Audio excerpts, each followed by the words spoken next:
So I realize that we're talking about practice reference might be a miss here in this room, but I'll hopefully explain it a little bit on. I know there's a lot of talk about red team, blue team, purple team, and especially at conferences like this, we love to talk about the red team, the offensive, the hacking.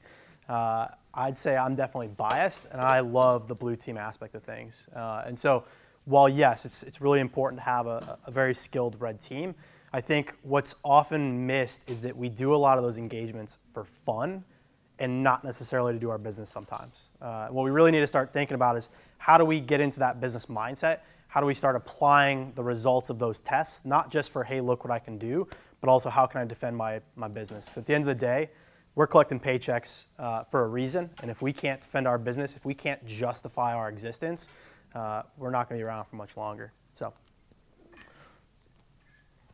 okay.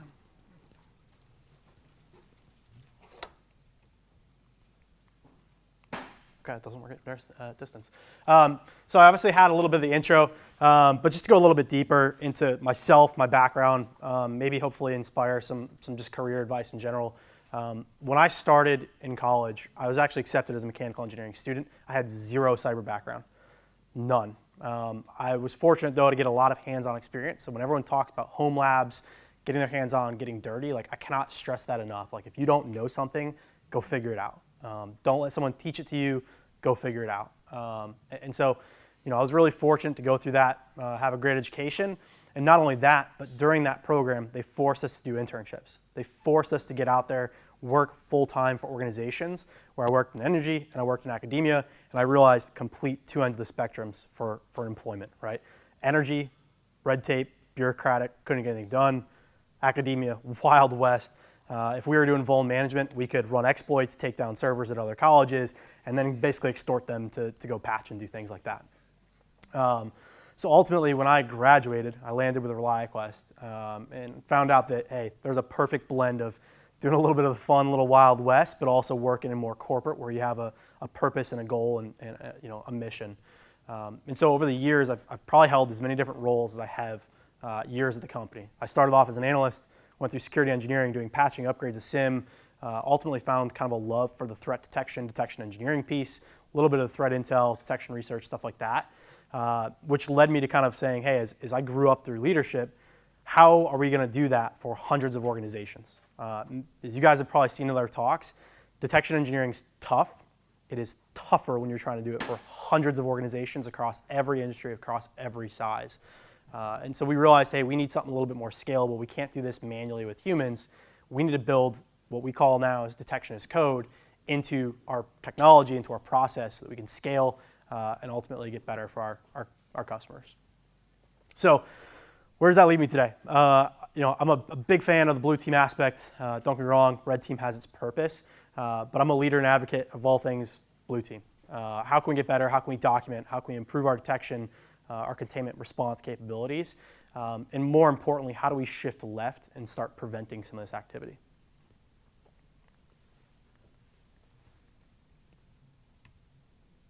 So I'm really going to try to cover three things. There's three takeaways I want you guys to have throughout today. And really the first is like, why is testing important? Like I said, it's not just about hacking a box, proving something works, proving something doesn't work, but really like the bigger picture of why we actually do this.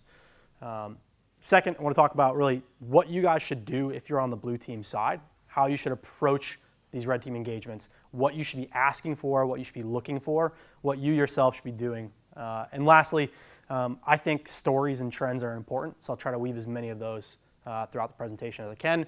Maybe give a few nuggets of like, hey, if you guys are working in blue team today, take these back to your organization and check maybe these 5, 10 things. Real quick, who in here is on the red team?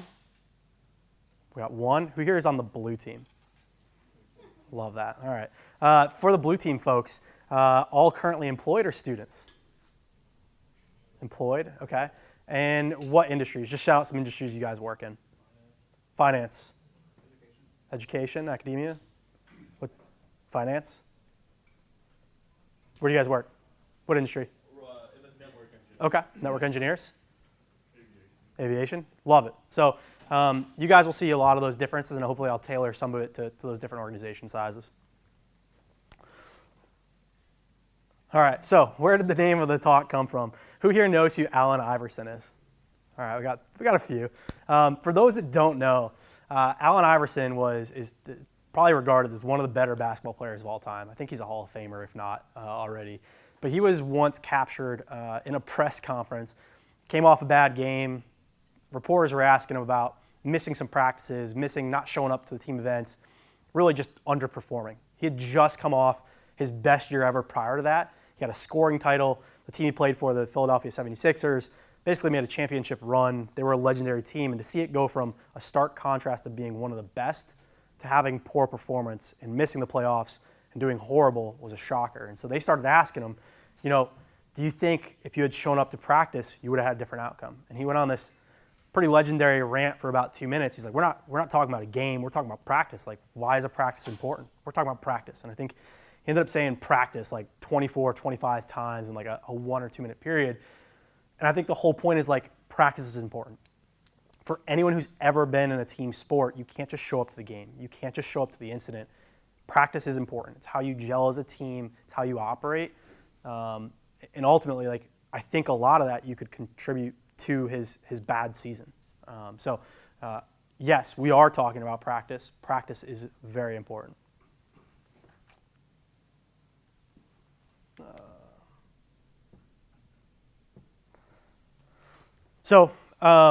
We talk about practice. What's the game? The game for us is the real incidents. And most importantly that I'd throw out there is the research we have from last year, 2024, suggests that from initial access to lateral movement, you have about 48 minutes as an organization.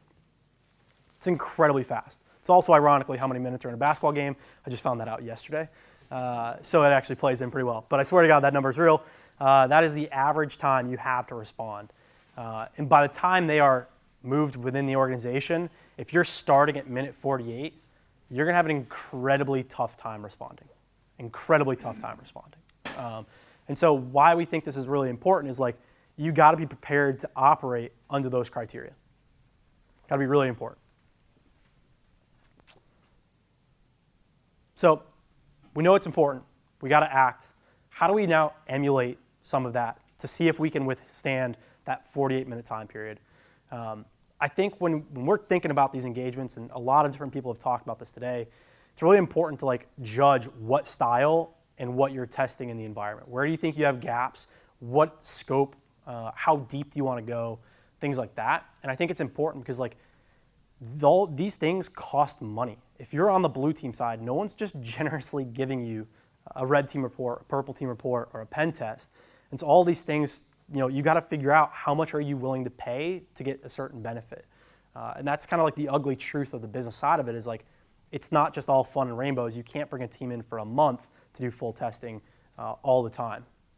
So we always think historically like pen test was where this all started. Before red team or purple team as a term even began, it was simply, I think, a lot of times just people coming in, throwing a Nessus scan against the environment, reading the reports, validating a few of them to make sure that scan was accurate, delivering that report over. And if you're anything like me and the customers I've seen, they'd come do that report every year. You'd check the box saying, look, I did my pen test, and you would never improve on any of those things. So we started seeing purple team and red team. We would see red teams come in and do much more adversarial, where they're not just running a scan being as noisy as possible, but they're coming in with a plan. They have some sort of adversary they're emulating or techniques or target they want to do, and it's much more hands-on keyboard and hopefully a little bit quieter in that environment. And then there's the blend, which is kind of more the purple team approach that we like to talk about, which is where, yes, you have a red team in there, but oftentimes I think when we hear our customers refer about purple team, it's much more tit for tat, right? They'll run a procedure, we'll test and validate visibility, detection, things like that, and just keep operating back and forth until we move through that attack kill chain. So really figuring that out, of like how do you want to run at these tests for your organization is really important. And second, scope. You can't boil the ocean. If you start with a full scope and it's your first test ever, like there's just gonna be so much you need to focus on. And it may be, you may want to start full scope just to show the extent of help you need, but it may make more sense of like, hey, we just stood up a new web application in our organization. let's go test just that application. Let's just mock real world threat modeling scenarios against that application. Use that as our scope. Or, hey, we are worried about insider threat. Act like you're a real user. Target our 365. What files can you access? What messages can you see? Do we have HR's SharePoint documents locked down or not? And how to go about that. So scope and style of test is really important. And why I say that is like, we really want to think through in all of these tests, all the different aspects of like what we really are trying to test. A lot of times, maybe on the blue team, we're thinking, hey, I just want to make sure my detections are firing. But to me, it's a lot more than that about putting in a full life cycle approach. And in the perfect world, right, you're not running a blue team, you're not running a red team.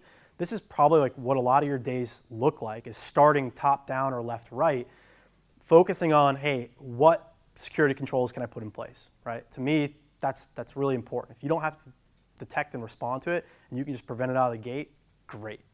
If not, and even still, if I can't prevent it, how do I detect it and respond to it? Maybe it's not high enough fidelity that I can immediately take an action, but I need to be able to detect and respond and triage those in real life. So we need to get logging. And then once I have logging, go through the detection engineering process. Write out your rules. Try to narrow down true positives, false positives. Then I would say this is probably a newer concept that I think a lot more companies are starting to take under their wing, is contain first. Historically, we've always said, hey, here's this alert. Let me go run all my pivot searches. If I agree, let me go contain. And I think the data nowadays just shows that you can't wait that long. And ultimately, you can take some mistakes in that containment phase. Then investigate, and then respond. With a purple team or a red team engagement, I think it flips on its head a little bit more. You're not starting off thinking, what can I prevent? But more often than not, you're going in blind. And so it's like, hey, you're reacting to something, and that something is a detection, firing, and alert triaging. So then you got to go through that process of like, okay, this fired. Did I analyze it right? Did I contain it correctly? Am I responding to it long term? And then when that test is done, that's really when that full hunting, full analysis and review happens, which is like, do I have the right logs for all the things I didn't see? Do I have the right preventative controls in place? We all know those change boards take forever. And so this is really kind of the flow that we'll talk about for the rest of the talk. Dig into these, dig into real examples, and hopefully a few stories. So last thing I'll say, this is my own personal opinion. I know mileage may vary on this. I would suggest there's 3 parts to every test. There's pre-engagement, there's mid-engagement, and there's post-engagement. And I think to truly test your abilities, I think pre-engagement, you go in blind. Now, there's different use cases. If you're looking more to test your visibility, test your controls, maybe you go in knowing what they're trying to test in real time, check those boxes. But to make sure we can operate in that 48-minute world, we need to make sure that we're going in blind and we're not prepared. Prepared meaning like biased towards, I know something's going to happen, I know I got to act quick. You want to test that real scenario where you don't know if something's real or not and you have to react. My second opinion is don't weaken security controls. I'm good with starting with assumed breach. I think that makes sense. But don't turn off your EDR agent just because the pen tester has a hard time. Like, yeah, eventually you may have to, but what we've seen in tests is they'll go turn off all the controls, then write the report of, look how easy we compromise your domain controller. It's like, well, yeah, of course, right? Like, that makes sense. But then that goes up to the board, and like, you potentially lose your job for that. So go in blind, go in real. Mid-test, respond and contain like it's real. Act like it's a real threat. Take the steps necessary. Figure it out. Eventually, you're going to find it's a pen tester. At some point, they're going to cry uncle and say, hey, weaken those controls. Can I disable this to go run to another aspect, test something else? And I think you should. You should ease those controls, because if you're paying all this money and you stop them at step 1 or step 2, you don't really get a full report. And then after the fact, you should do full analysis hunting. This is where, to me, that collaborative really comes in of like, hey, can we replay a certain procedure? What does that full report look like? And I think like timing is of the essence here, because a lot of tools have data that ages out. SIMs definitely have retention. When it comes time to an EDR, those logs are sometimes 7 or 14 days before they expire out. just because of the sheer volume. So time is really of the essence there. And I think this is probably the most underrated part is you got to report. You got to show your failures. You got to show progress. You got to iterate on that. Again, I think I see all too often organizations get this report. They read it. They go, yep, I agree, I agree, I agree. They tackle maybe one or two items, but they don't come back next year and iterate on that. So one of the things we did with ReliQuest is build an app in-house. We looked at a bunch of different tools of ways to track this. There's, I forget the tool that, is it Security Risk Advisors put out? What's the name of that? Vector. We looked at a couple others that do similar things, and ultimately we realized that we kind of had a unique case on our side where we want to build a tool to track these procedures from the offensive side, but map in all of the controls and detections we have in place. And so what we did was allow us to basically start entering these procedures in, and as we found something that didn't really have a parent of where did this come from, maybe you have a detection that starts in the middle of the kill chain, our goal is to find the roots back to the start of the test and eventually chase its tail down to see how far they got. And eventually we get to this point where we can build some trees, build some views to chart this out and get a little bit better. And as we log different tests, ultimately we can start mapping success and failure for our customer base, for individual customers, for ourselves on how are we getting better, what are the most common techniques being used. Again, this platform is not just pen test, but it's also incidents as well. Tracking real-time data of hey, these are the things being used, this is where you need to focus your efforts. All right, so on the blue team side, I kind of highlighted a lot of these, but I want to dig into each of these more in depth and give you guys some actionable intel out of each of them. Like I said, to me, there's 5 main areas that I typically see gaps in. And it's either A, you're not containing your threats. B, you're just not investigating them correctly, right? The alert fires, you just don't triage it properly, you come to a bad judgment, a bad verdict, or you fail to look left and fail to look right to see what else happened in this attack. C, you didn't detect it, right? For some reason, logic's bad, something like that. 4, you don't have the logging or the adequate logging for it. Logs are expensive, we get that. And 5, you didn't prevent it. And so we're going to go through each of these a little bit more in depth.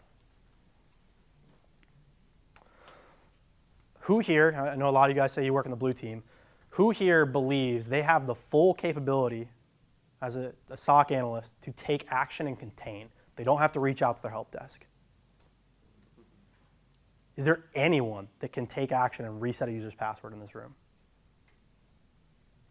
How easy is it? Someone tell me their interaction with talking to help desk to get a password reset. How long does it take to submit that ticket, get a response, get it acknowledged? 10 seconds. They respond quick? All right. Oh, yeah. But All right. I'm calling, they respond. Okay. They know me and why I'm calling. Okay. So that is the Anyone have a more than 10 seconds? Are you talking like a tier 1 SOC analyst or a tier 3? You confirmed, a compromised account. You see the phishing email. You see them logging into your O365. I mean like a tier 2 or tier 3. Okay, that makes sense. In here, this room, do their security teams, is there anyone whose security team also has access to run containment plays? Some. Okay. And so I think this is really important that we got to start justifying to our boards, we need this capability. We need to act fast. That 48 minutes is why. We have to operate faster, and submitting a ticket to help desk and waiting for that to get identified, waiting for them to pick up the ticket and go action it, and then ask questions and verify, we just can't do it. And second, even if we do have those capabilities, a lot of the times in the containment aspect, we're just too late. No one's looking and getting a phone call immediately on every alert, right? It's probably going to a dashboard. You check on that dashboard every 10 minutes. You see an alert pop up. You're like, it's a medium, but I got lunch that just got out of the microwave, right? And so we see this taking a little bit too long. And so ultimately, where we would really start to advise our customers, and my advice to you guys is these are the core capabilities that your security team should have direct capability to go execute on. You should be able to, from your EDR, isolate a host. You should have that permission from your board. Disable a user, right? If you know that user's compromised, disable them. If you know that they're compromised and seen logging in, you should be able to, through Office 365, terminate that session and yank that token. You should be able to ban a file, again, through the EDR. You should be able to block a domain, a little bit riskier. Block an IP, a little bit riskier. And lastly, resetting passwords. Why I kind of put these top down, and what I really want to stress here is like, what is the worst case scenario if you isolate a single machine? What's really going to happen? Yeah, I'll take a mad user over a $1 million compromise any day. And the best part is, almost all of these actions are very reversible. If you isolate a host in the EDR, sorry, put it back on the network. It's not like you have to send someone out and manually reimage a machine. If you disable a user, it's just as easily to re-enable them. And I think that we've let this kind of boogie monster of, oh no, I'm going to cause harm to the organization, overcome our ability to respond to these things. And again, I would stress to our boards that we need these capabilities. The worst we're going to do is disrupt someone for maybe an hour. Best case, I'm stopping our company from hitting the news. One thing I would throw in here too is again, going back to the pen test world, right? I think you should run these containment plays in a test to test your reaction. We had one organization who was completely on board with us running these tests, and we just kept playing whack-a-mole every time we saw an alert go off. Their organization was beautifully architected. We had alerts at almost every phase of the kill chain. Every time we saw them log into a box, we'd isolate that host, disable that user. They'd be like, hey, we just got knocked off. We'd put them back on the network. They'd run the next phase. We'd knock them back off. I think we made the person pretty annoyed, but at the end of the day, that report came back and showed a pretty successful test. All right, let's say you didn't contain it because you didn't even know to contain it. The second part is you didn't investigate it. And I think this is normal. A lot of times there's a lot of alerts in an organization, and sometimes that just creates fatigue, burnout, you name it, just being numb to these alerts. And so it's not abnormal that you're going to make an incorrect judgment. It happens from time to time. Defense in depth is really important. Two other parts I'd throw in there is you didn't find activity before and you didn't find activity after. That's really important. If you can find one thing, sure, but it probably means it came from somewhere else and it might have had the jump on you and it might be doing something else beyond what you've currently seen. So let's go into a couple of real examples here from pen tests, thankfully. But this is some of the responses we get from some of our customers. In the first case, right, there was a request out for sharp hounds. And the response from the customer was, oh, it's GitHub. We allow our developers to use it. And I get it. I don't want to mock that person.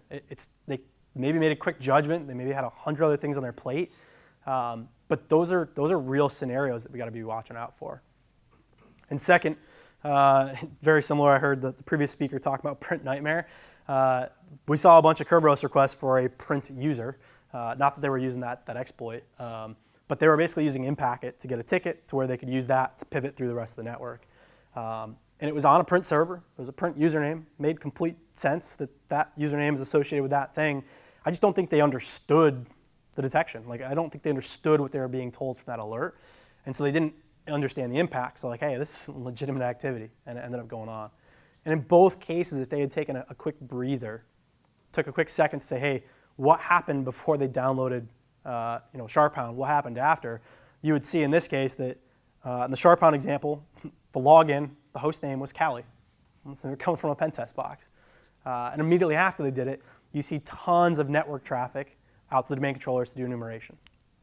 Quick checks would have definitely illustrated this isn't normal. For the second one, very similar, right? They started using Impacket. In this case, they started pivoting, ran DC sync, pulled all the users, pulled all the creds, and ended up hexfilling them using our clone out to a private server. So again, quick checks that we can do. My advice here, don't be afraid of AI. I really do think if we all lean in on it, we're going to see good results. Humans make mistakes, AI makes mistakes. I'm not saying necessarily let it run completely by itself, unchecked all the time, but use it as a fast tier 1 triage. Ask it, what does this alert for Impacket mean with these flags? Is this normal? Is this not normal? They might just be able to guide you if nothing else. And the speed will definitely help you get to where you need to be. So let's say that alert never even fired. As a blue teamer, what are the typical reasons for this? And I think the top one's a tale as old as time, right? Who here thinks they know exactly what their environment looks like, exactly where their endpoints are, and complete asset inventory? If anyone says that, I would love to learn your secrets, because that's just not the case. Second is, like, you know about it, but again, the ugly truth of business is that, like, logging is an expensive game. Who here has recently renewed a SIM contract? Anyone? Millions of dollars, right? Sometimes millions of dollars, especially at that enterprise scale. And, like, to then say, hey, I need to go log this additional event code is painful. You might be doubling your volume just to get telemetry into one thing. To pull web application logs or proxy logs or every single firewall log, it's like, I might get one nugget out of a million different logs. Like, how do we justify that to the business? So using these tests to really triage and figure out what you need is important. And then last is, like, you overtune the detection. I mean, how many times have we seen, like, oh, it's this admin running this behavior. I don't want to see any activity from admins. They're authorized to do this. Well, those accounts are the accounts that are getting targeted. It's like, no, like, you really got to be careful about that. And so it's funny, I think I heard these two exact references mentioned in the prior talk. A lot of times when we're looking at this, like, we may not be able to deploy a detection, right? It just doesn't make sense in that environment of, like, I have it, but I just can't, I can't create a baseline for it. Like, if I use AnyDesk, how am I going to be able to detect when AnyDesk is used maliciously? It becomes really difficult. So in this case, like, our customers didn't even have these rules deployed.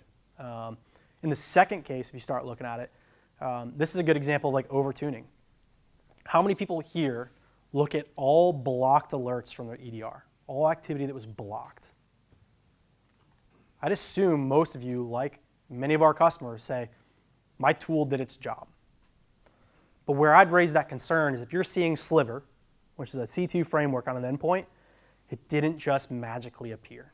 Something happened before that, and sometimes that overtuning leads us to not see these things. Again, I was in the talk earlier about purple teaming, and they were talking about, EDRs used to block PS exec. And then it was like, hey, like, this is just too necessary. Let's go turn this back on. These are the types of things, it's like, hey, we just kind of overtuned, and we need to find that good balance in an organization.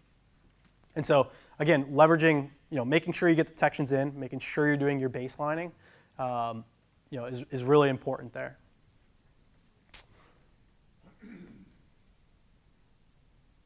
I think I jumped ahead. Yeah. So I jumped ahead a little bit. I think I talked about this one prior, but next is, like, hey, you may not have a detection deployed, but it's because you don't have the logging. As these red teamers, as these purple teamers doing tests, again, we're going to try to baseline that logging and try to make sure, like, we have all the logs that are critical for the activity we need. And a lot of time it's limited, it's tough, things like that. And so what we've really done is, like, across our customers' environments, started to document all those tests, all the event codes that are high priority, and really start to identify, like, key bottlenecks that everyone's going through. Nowadays, it's identity, in my opinion. Everyone has to go through a domain controller. So making sure you have every relevant domain controller log is going to help you, because they're going to have to authenticate to other systems, and it's going to show up through those logs. So quick example here from what we found is Windows logging. These are some, not all, but these are some of the most key audit requirements you need to enable for your Windows boxes, specifically your domain controllers in your environment. The absolute shocking part about this is that only the top 4 are enabled by default in a Windows box. Absolutely shocking that they have not changed this policy. If you have not already, go enable this logging in your environment. It is going to cost some money. There are some noisy events. It's why they don't turn on by default. But I guarantee you every single one of these is critical to catching different techniques. And so here's a good example. Shadow credentials. It's a technique that's been around for, I think, 4 years now. It essentially is where an account has a SASL that's kind of a little bit loose, right? In most cases, there's some abilities where everyone has access to modify computer accounts. and they can add in what's called this MS key credential link value into an account. And essentially, this is where they put a certificate onto account, and they can use that to authenticate instead of the password. So all they have to do is go edit that attribute in LDAP, and now they can authenticate as that user and pivot around as it's them. Problem is, that comes from an event code 5136, which is extremely noisy. Every object modified on the domain controller in the directory services generates one of these logs. Again, extremely noisy, but in this case, hypercritical to be able to detect these types of techniques.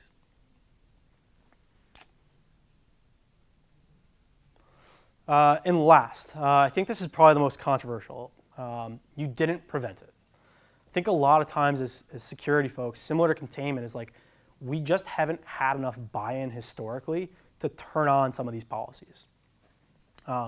There's always the age-old, my developer needs to be able to do everything. They need local admin. They need to be able to compile code. They need to be able to do this. And I get it. We are not without jobs if our business can't operate. But we do have to be very, very well thought in our approach to whether we turn these things on, whether we turn these things off. And then second, this might be more of us in the room, we just don't have the time. I mean, to get in front of a change board and prep all that documentation and stage it and test the baseline and justify the impacts, like, I hate to say it, but some of us might just be like, tomorrow I'll do it. And so I really think we got to start focusing in on this, because the more we can prevent, the less we have to detect and respond to. And so really 3 key ones I'd call out here. Shocking, but these are probably the 3 that I see constantly showing up in red team engagements getting abused. The first is just turning on EDR enforcement. Probably one of the easiest things you can do. It's a flip of a toggle. But there is impacts, right? It's going to stop some business software. It's going to cause maybe some disruptions. It may not play nice with all the software you purchase and use in the organization. So it can be tricky, but it's one of those things like you're paying for the tool. Use its capabilities. Second, disabling LLMNR. This is a classic. Responder, which is a red team tool, has been around for, at least a decade, sir? At least a decade, maybe longer. And it just sits on the network and basically says, hey, give me your credentials, and then people log in, and you can use those to pivot around the network. Things like this are hyper important because logging at that level just isn't feasible, right? If you're logging from a client, nothing on that client or that EDR agent is going to say, hey, I just gave up my credentials. At that network level, this protocol works at the subnet level. So it's not really typically traversing east-west in an environment. And I guarantee most of you do not segment your networks and have complete subnet visibility. So unfortunately, you're completely blind to this, and they could have complete domain admin right out of the gate. And so these are the things where it's definitely more difficult to do and turn this off on your Windows host, but it sometimes is the only way to prevent this type of technique. And then last, I would say this is more of a trendy one. Again, these techniques have been around for at least a few years, but abusing ADCS has become really popular in a lot of the engagements we see. And a lot of times they're just abusing certificates with weak permissions and things like that, where any user can go basically pull that certificate template, modify it, and then use that to authenticate throughout the environment. And so these things are really critical to go chase down and get done.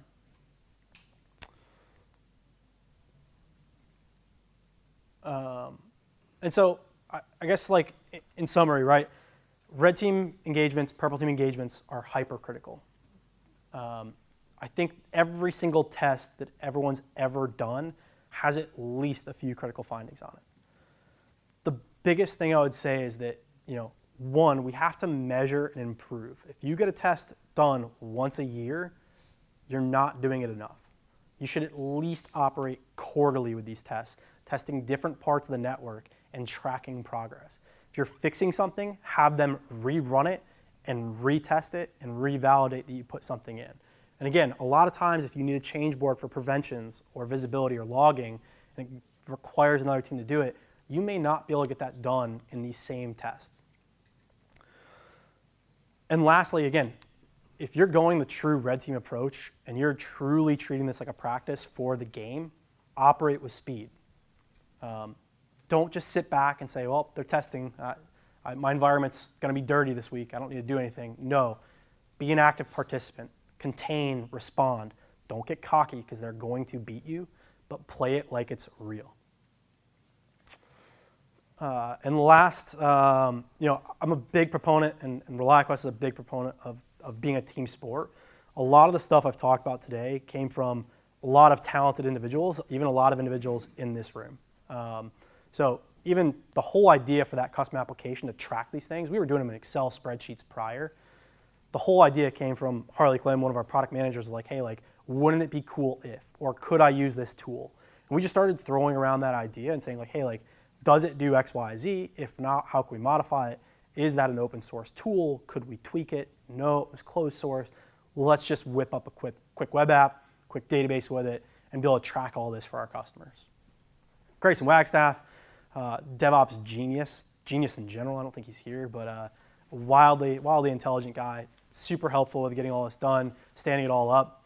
And then Joe, Ryan, Chris, Tristan, and Jalen were early adopters, right, of using the software, adding all that data in, and pulling together a lot of the trends that we had throughout this presentation. And it just goes to show, like, myself included for this presentation, but for every presentation you guys saw here today, there's probably an army behind that individual that made things possible. It should be no different in your guys' organizations. You cannot do it alone. Work with a team that's much smarter than you.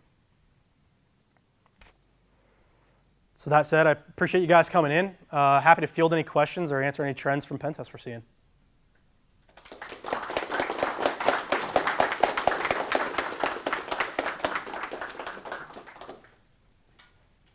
I'll be the one red teamer here and ask that question. Yeah.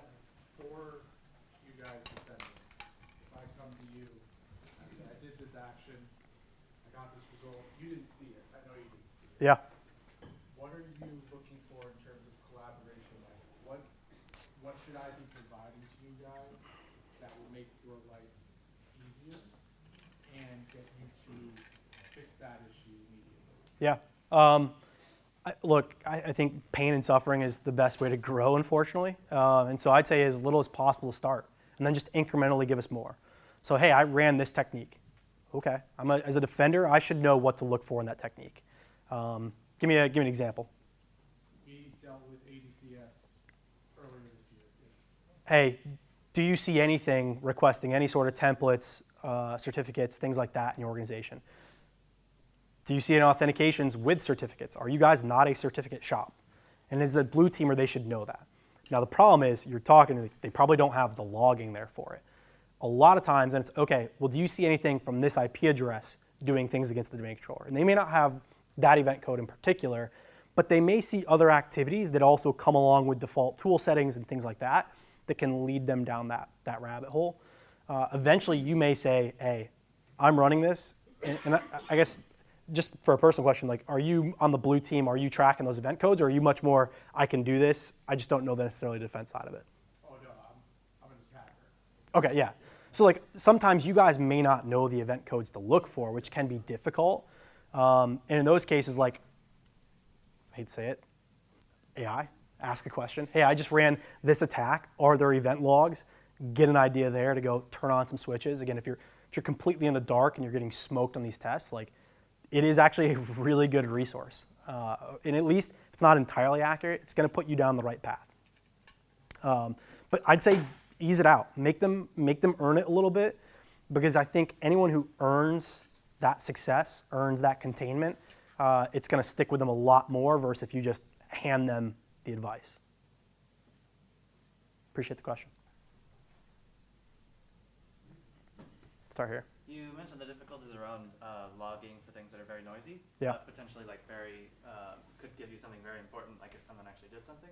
Have you seen any success with, like, ways of potentially filtering out to get only the important parts of the logs and, like, get the noise out so you don't even log it to begin with? It just wouldn't be like a problem. Yeah, I mean, there's definitely ways to, like, minimize logging down and search for certain things. And again, I always try to talk default capabilities or open capabilities that everyone can implement.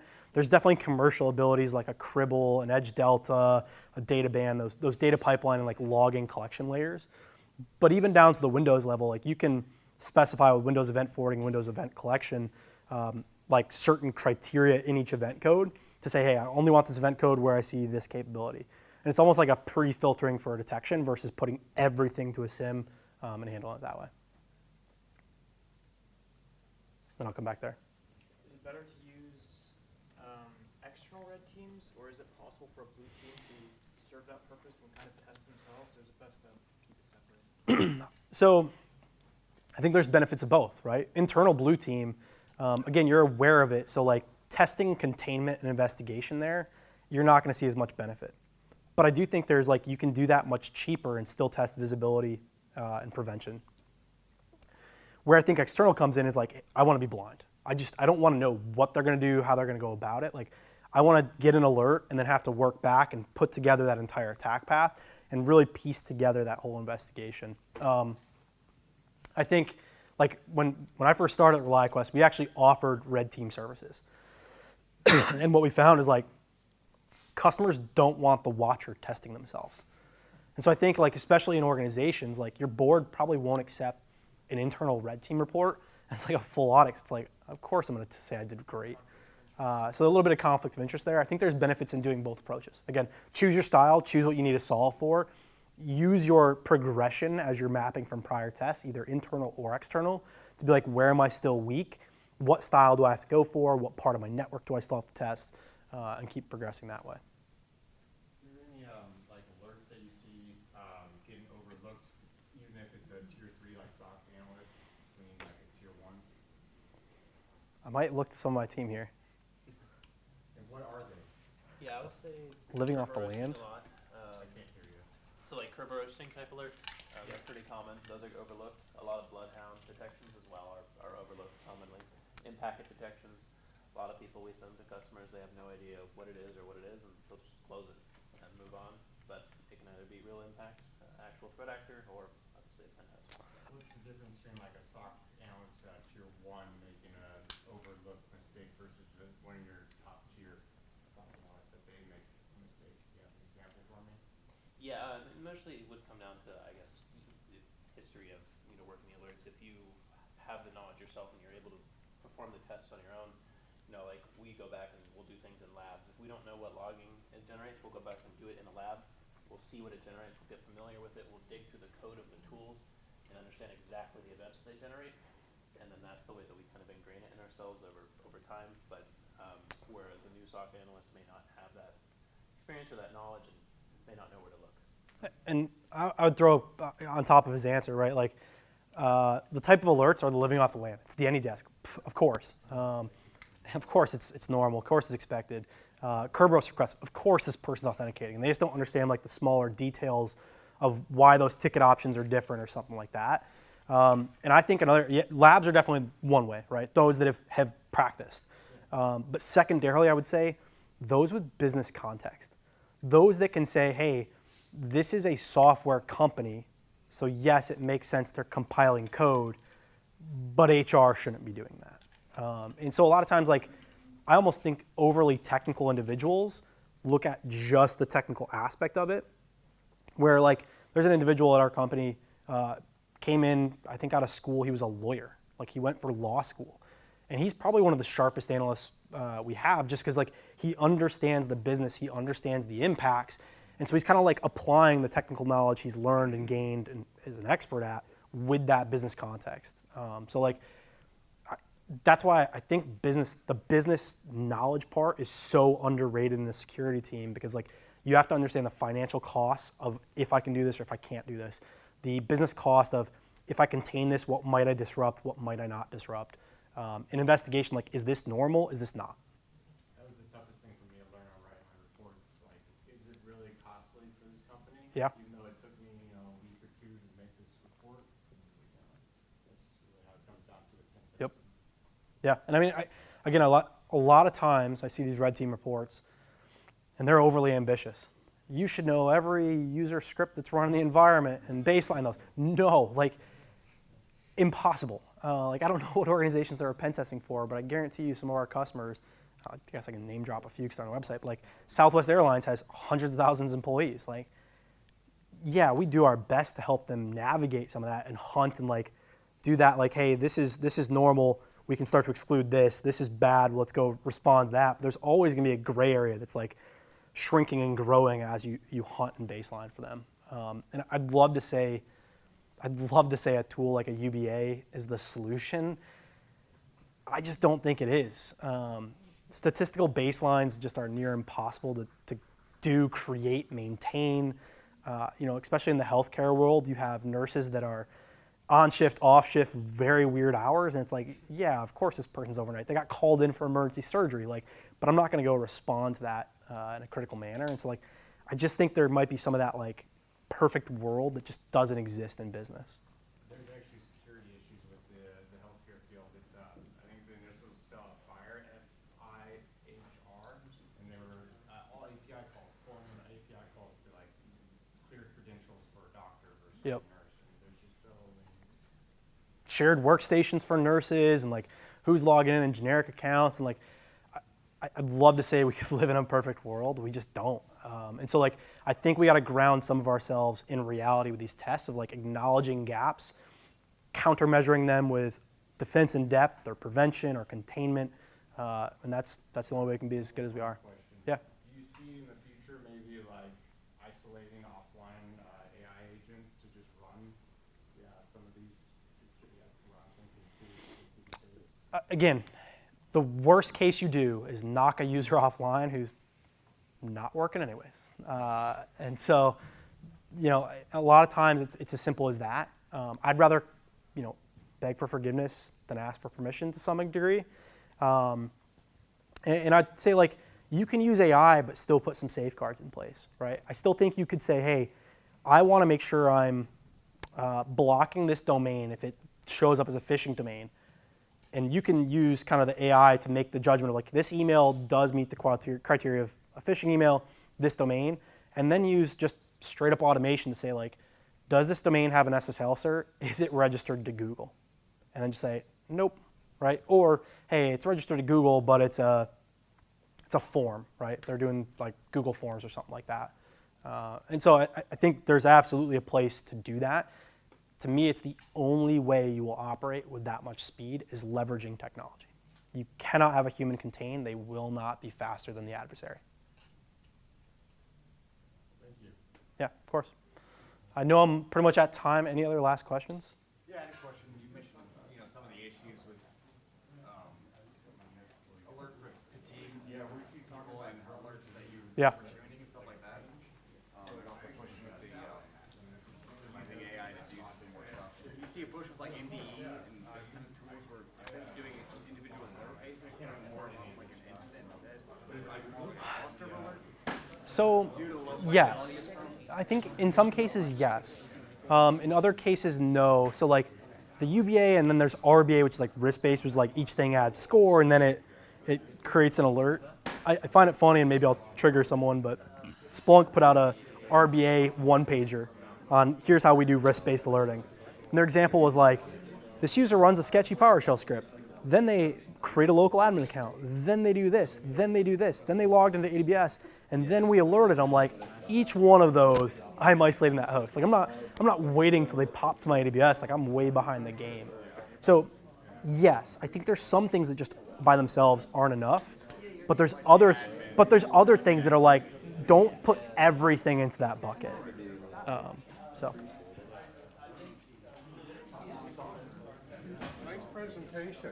Good to meet you. What's your name? Ray Seacrest. Ray? Okay. I work Good to out meet at the you. airport, so thanks for Nice. your TPA? stuff and your- yeah. Okay. Awesome. And your input. Love the airport. Tampa's. I know you guys get the awards, but easily the best airport That's I've ever what they flown shoot through. for. Yeah. So I got a lot of information out of it to Yeah. help ensure the team. I just put something together for AD cleanup, and it was, I forget the open source tool on certificate services. Certify? I forget. It's on. Maybe Certify? Okay. Certify, I mean, there's a bunch of them There's that, a bunch. It like, was right. run your own Bloodhound, run your own Certify, Bloodhound's like, in there. pull those results and basically be like, hey, these guys shouldn't be domain admins. They haven't existed for a long time. This service count doesn't exist anymore. I've been doing Like, account cleanup and service account Nuke cleanup all for of a them. while. Nuke all of them. Yes, that is So, an ongoing painful process. it's a battle. It is. It's a battle. Script Sentry's the next one we run. Do you see a lot of pushback from your organization of like, hey, don't put this control in place. We got planes that need to fly? I would assume, especially in that industry.